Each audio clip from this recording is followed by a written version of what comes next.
Hi, I'm LDS in Medium, and thank you so much for tuning in today. I want to try to bring religion and spirituality closer together, and this is what this pod is all about. I will talk about my own thoughts and feelings as I am both LDS and have spiritual gifts, something that I've had my whole life, but I always thought that it was hard to combine these gifts with my religion. This has torn me into two directions, and I have talked to many people who feel the same way. I can't choose not to have my spiritual gifts, but I can choose how I use them. And I always want to use them for good and to help others. I believe my heavenly parents gave them to me for a reason. So, this is me. Join my quest for knowledge.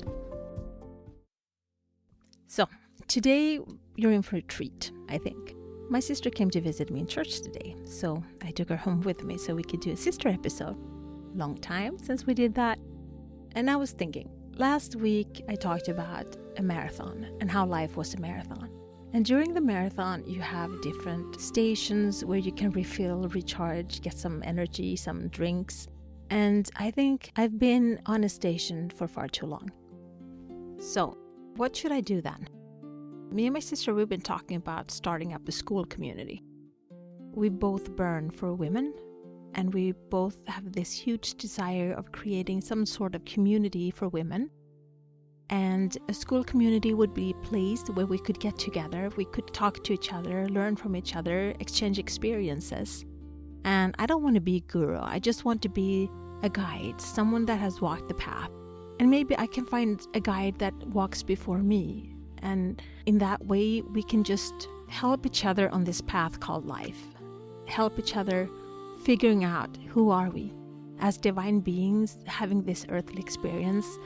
Who am I? Who do I want to be? I think we get trapped in the identity of being mothers, sisters, daughters, and we lose track of ourselves. At least I did that. And when one of those identities were taken from me, it raptured my life and it raptured my sense of being. And so it's taking me, I think, 7 years now to start figuring out my identity. And I think realizing that I am a daughter of God is something that I've learned from when I was young, but it's not something that I've actually felt.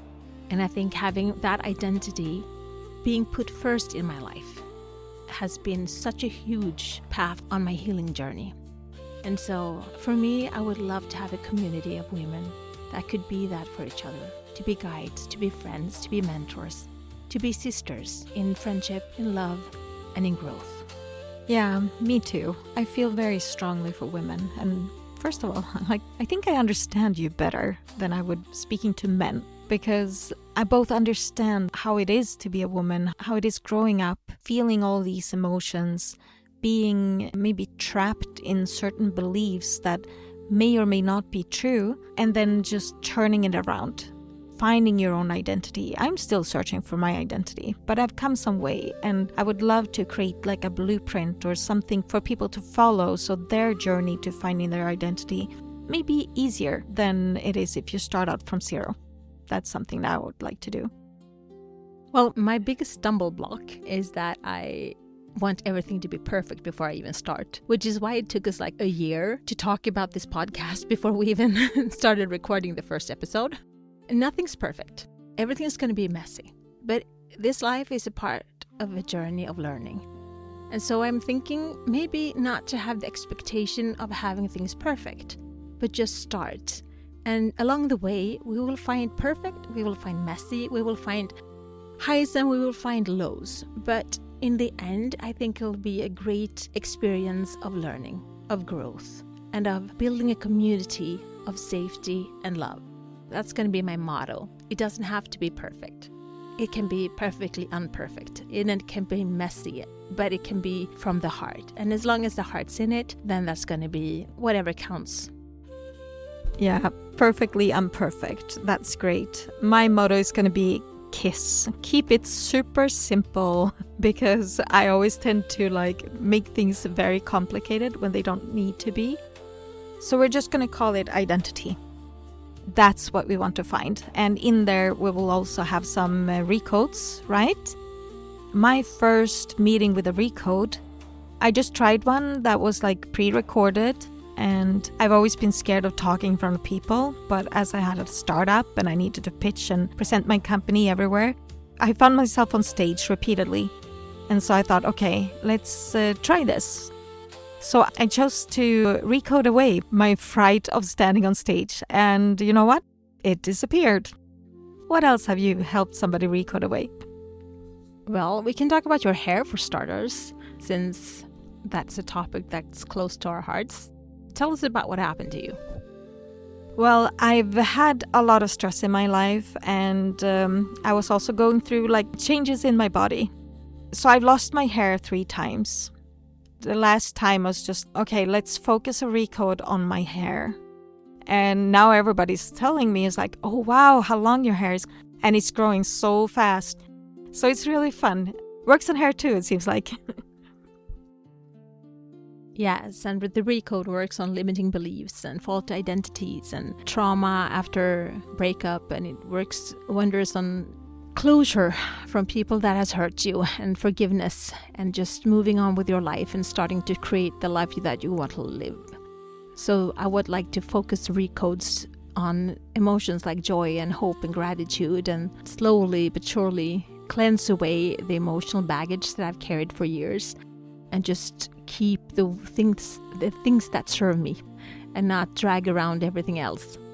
And the recode is really good and working with the superconscious to let go of things that's not needed anymore.